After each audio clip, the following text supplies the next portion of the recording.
এই পেজের সেটিংসগুলো আপনারা ফলো করেন। এখানে দেখতে পাচ্ছেন অটো প্লে নামে একটি অপশন রয়েছে। সেই অপশনে থেকে নেভার অটো প্লে ভিডিও এই অপশনটিকে সিলেক্ট করে নিতে হবে।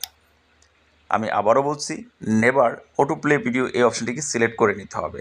তাহলে হবে কি, আমার পেজে যতগুলো ভিডিও রয়েছে বা আপনার পেজে যতগুলো রিলস ভিডিও বা ভিডিও আপলোড করা রয়েছে সেগুলো কিন্তু আর অটো প্লে হবে না। এখান থেকে ব্যাকে চলে যাচ্ছি, আপনাদেরকে একটু দেখিয়ে দিচ্ছি। আমি আমার মূল পেজে চলে আসছি। এখান থেকে ভিডিওতে ক্লিক করে দিচ্ছি।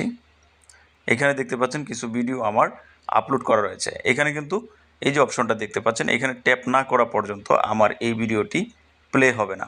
আর যদি ওই অপশনটা চালু না থাকতো তাহলে অটোমেটিকলি কিন্তু এই ভিডিওগুলো প্লে হতে থাকতো।